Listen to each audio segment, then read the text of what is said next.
इतनी तरक्की कर ली है कि दुनिया चांद पर चली गई और आईटी की या टेक्नोलॉजी की दुनिया में इतना काम हो रहा है, लेकिन हम गाय बकरियां कट्टों की बातों से बाहर नहीं आ रहे। और तो और हमारी सिटिंग गवर्नमेंट के मिनिस्टर्स टीवी पे बैठ के ऐसी ऐसी बातें कर देते हैं कि हमें मेरे ख्याल से कोई कार्टून नेटवर्क की कमी महसूस नहीं होती और हमें लगता है कि हम जो दिन भर की थकावट के बाद टीवी देखते हैं तो हमारी जो मज़ा और जो हंसी की जो एक हमारी नीड होती है वो उन मिनिस्टर्स की गुफ्तगू सुन के, फ़नी उनकी गुफ्तगू सुनने के बाद पूरी हो जाती है। चलें जी, ये तो एक मज़ा का पहलू था, लेकिन तकलीफ भी होती है कि ऐसे मिनिस्टर्स ये कहते हैं नया पाकिस्तान बन गया। खासतौर पे पीटीआई की गवर्नमेंट की अगर बात करें, तब्दीली का दावा करके आई गवर्नमेंट, नया पाकिस्तान बनेगा बनेगा। नए पाकिस्तान में मिनिस्टर्स क्या कुछ कर रहे हैं, क्या कुछ हो रहा है कि हमारे यहाँ इतनी बड़ी बड़ी आईटी की यूनिवर्सिटीज़ हैं, जामियात हैं। आखिर आपको क्या ज़रूरत महसूस हो गई कि आपने तहरीक टेक का आगाज़ कर दिया, यानी यूनिवर्सिटीज़ नहीं पढ़ा रही सही तरह से?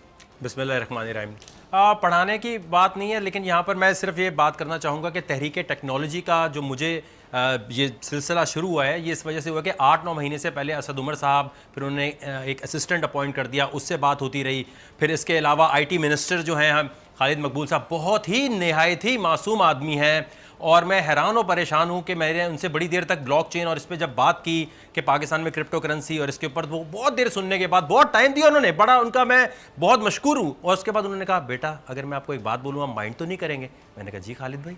उन्होंने बोला मुझे व्हाट्सएप यूज़ कर लूँ, यही बड़ी बात है मेरे लिए, तो आईटी का इतना मुझे पता नहीं है, आप इन साहब से बात कर लें। उन्होंने किसी और से बात करने के लिए कह दिया। अब माजरत के साथ अब आप ये सोचें, इतनी इंपॉर्टेंट फील्ड जो हैं उसके जो मिनिस्टर्स हैं वो इसलिए दे दी गए कि वजारत तो भाई देनी थी ना एमक्यूएम को, चलो ये वाली दे दी। अच्छा, फिर साइंस एंड टेक्नोलॉजी के आप आ जाएं, आजम सवाती साहब की आप बात कर लें तो आप यकीन माने इनका ताल्लुक साइंस और टेक्नोलॉजी से है ही नहीं। ये दूसरी दफ़ा बने हैं मिनिस्टर, और इस वक्त मैं गारंटी देता हूँ ministry of science and technology की वेबसाइट पर जाएँ, जितने लोग वहाँ, यास्मीन या जितने भी लोग हैं वहाँ, आप उनका बैकग्राउंड देखें, उनका वो कोई साइंटिस्ट हैं, उन्होंने कोई इजाद की है, कोई पेपर दिया है, कोई पीएचडी लेवल पे किया है, क्या किया है। मैं यहाँ आगे तनकीद करने से पहले हुकूमत को अभी बताता हूँ जी, तहरीक टेक्नोलॉजी क्या कंट्रीब्यूट कर सकती है, पैसे कैसे आ सकते हैं। इस वक्त पाकिस्तान की एक प्रोडक्ट नहीं है जो आप मार्केट में लॉन्च करके पैसे ला सके, ना चावल कपास, इससे पैसे वैसे आपके पास कोई नहीं आने वाले। आईटी की प्रोडक्ट्स वाहिद होती हैं, और इसके लिए मैं अभी आपको यहाँ एग्जाम्पल दे रहा हूँ, tenup.io, TENUP.io। ये सारे पाकिस्तान और दुनिया भर में जो भी लोग हैं इसको नोट कर लें। ये प्रोडक्ट एनईडी यूनिवर्सिटी और बाकी पाकिस्तान के इंजीनियर्स के साथ मिलकर हमने बनाई है कि भाई ये ले लें।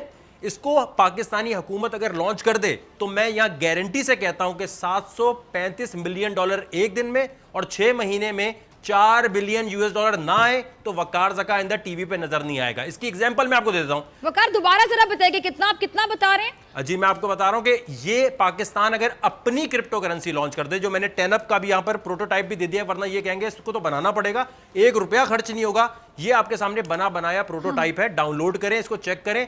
अगर ये प्रोडक्ट आप मार्केट में लॉन्च करते हैं, इमरान खान साहब कहते हैं जी पाकिस्तान की क्रिप्टो करेंसी हम लॉन्च कर रहे हैं, तो एक दिन में $735 मिलियन और $4 बिलियन मैं कह रहा हूं 6 महीने में। या मैं क्यों कह रहा हूं, इसका रेफरेंस क्या है? रेफरेंस इसका ये है कि भाई एक दिन में वेनेजुएला जिसकी इकोनॉमी बर्बाद हुई हुई है, उसका प्रेसिडेंट को चोर कहते हैं, उसने एक दिन में पेट्रो लॉन्च किया, और ये इंटरनेट पे मौजूद है तमाम चीजें, अपनी क्रिप्टो करेंसी, और उसके ऊपर किसी का कोई एतबार नहीं था। एक दिन में $735 मिलियन अगर वो चोर प्रेसिडेंट के पास जा सकते हैं। अच्छा वकार, अगर हम इतना अर्न कर सकते हैं इस करेंसी को यूज करते हुए, इस मेथड को यूज करते हुए, फिर तो हमें आईएमएफ का भी मोहताज नहीं रहना पड़ेगा। आए दिन जो अपोजिशन के ताने सुनने पड़ते हैं सिटिंग गवर्नमेंट को। साथ ही ये भी बता दें कि क्रिप्टो करेंसी जो है ये किसी किस्म का कोई क्राइम तो नहीं, कानून इजाजत देता है, इसमें कोई पाबंदी तो नहीं, इस तरह के सवालात भी गर्दिश कर रहे होंगे ज़हनों में। ये पाकिस्तान में टेक्नोलॉजी जो है ना, उसको तो भाई हराम हलाल के चक्कर में डाल दिया जाता है हमेशा। समझ आती नहीं है जिन लोगों का बैकग्राउंड ऐसा है, जिनको आप पता नहीं होती इस बात का। आप सोचे ना, जिस मुल्क में करप्शन करने के बाद ये कह दिया जाता है ₹100 की करप्शन की है तो यार चल ₹20 देके छूट जा, और एक बंदे ने जहाज बनाया उसको पकड़ के FIR काट दी। मतलब टेक्नोलॉजी पे अगर ये अमेरिका में हुआ था, यही चीज सेम एग्जाम्पल दे रहा हूँ। एलियन मास्क कितनी बड़ी एग्जाम्पल है, स्पेस एक्स का मालिक है, वो प्राइवेटली मतलब वो रॉकेट भेज रहा होता है, उसने एग्जैक्टली सेम चीज की थी अमेरिका में, नवेडा में जाके उसने रॉकेट के एक्सपेरिमेंट किए और बगैर इजाजत के किए, और इसके बाद उसको अमेरिकन गवर्नमेंट में सर पे उठा लिया। आज वो मार्स पे जाने की बात कर रहा है, और मार्स का टिकट आपको पता है $10 बिलियन का रखा है। भाई जिसने मार्स पे जाना है 5 साल बाद वो 35 स्टोरी का स्टारशिप बना रहा है, उसमें लेके चला जाएगा। मून टूरिज्म की बात हो रही है, इस साल वो एक बंदा लेके जा रहा है $50 मिलियन टिकट है उसकी। मतलब यहाँ चांद के टूरिज्म की बात हो रही है, यहाँ करतारपुर का मसला सही नहीं हो पा रहा होता इनसे कि भाई टूरिज्म संभालेगा कौन। जहाज बनाने वाले को अगर आप एफआईआर की तरफ ले जाते हैं तो कितनी डीमोरलाइज बाकी कौम होगी, भाई ये चीज बना, कागज का जहाज भी नहीं बनाना, में साइंस एंड टेक्नोलॉजी में कुछ करना ही नहीं है। यहाँ सबसे बड़ा मसला सबसे बड़ा मसला यहाँ पर ये है कि आईटी की प्रोडक्ट के अलावा आप मुझे बता दें कोई एक प्रोडक्ट। स्पार्को से क्वेश्चन होना चाहिए, स्पार्को का प्रोग्राम में बुलाएं कि भाई उसका जो भी करता धरता है वो साइंटिस्ट है या कौन है। इंडिया इस वक्त पाकिस्तान से स्पेस पावर इतनी बड़ी बन चुका है कि आप सोच नहीं सकते। अब यहाँ आधे लोग बोलेंगे यार यहाँ पर तो गटर खुले हुए हैं, यहाँ गाड़ियां नहीं चल रही। यही बात करने जाए थे वकार के हम इंडिया पे तनकीद करते हैं, हमारा रिवायती हरीफ है और हम जवाब देते हैं उनको बीइंग पैट्रियोटिक पाकिस्तानी, लेकिन कई बार हम दुश्मन की भी तारीफ करने पे मजबूर हो जाते हैं। वो हमसे आगे क्यों है साइंस एंड टेक्नोलॉजी में?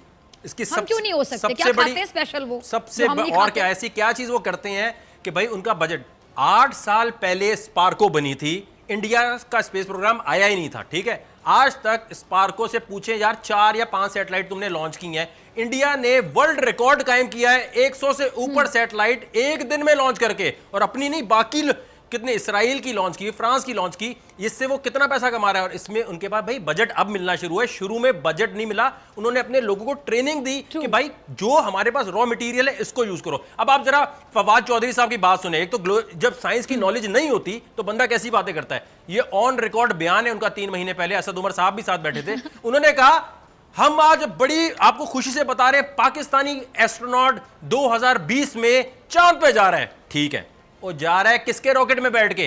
चाइना के रॉकेट में बैठ के जा रहा है, घूमने जा रहा है। ओ भाई अगर वो चला भी गया तो मुल्क की मईशत में क्या ऐड करेगा? ये कोई ग्लोरीफाई करने वाली चीज है? या तो आपने अपना रॉकेट बनाया होता। आपके पास अपना लॉन्च पैड नहीं है और ये बजट का चक्कर नहीं है, सही साइंटिस्ट वहां पर नहीं है जिनको अथॉरिटी मिली हो जो कर सके। यार ये बयान होता है, आप देखें ना इन्फॉर्मेशन मिनिस्टर। एक तो मैं आपको बताऊं इससे ये साबित हो जाता है सादिक और अमीन होने का मतलब ये नहीं है इमरान खान की नीयत पे शक नहीं, फवाद चौधरी भी नहीं, असद उमर साहब भी नहीं, क्या कॉम्पिटेंट भी है? एग्जैक्टली है कि नहीं है भाई? आप सादिक और अमीन है, लेकिन क्या आप में साइंस एंड टेक्नोलॉजी समझने की एबिलिटी है? वो बिल्कुल एक डिफरेंट चीज है सादिक अमीन, और एक कॉम्पिटेंसी एक डिफरेंट चीज है। मैं अर्ज कर रहा हूं ये क्रिप्टो करेंसी वाली बात भाई मुझे छोड़ें। अगर आपने आरिफ अलवी साहब ब्लॉकचेन को समझते हैं, अगर उनके किसी बेटे को या किसी और कंपनी को ये कॉन्ट्रैक्ट देना उन्हें दे दें। हम तो कह रहे हैं फ्री बनाए, अगर इसमें मेरा 1 रुपए का भी फायदा हो तो आप बोले वकार ज़का ड्रामेबाजी कर रहा था जी।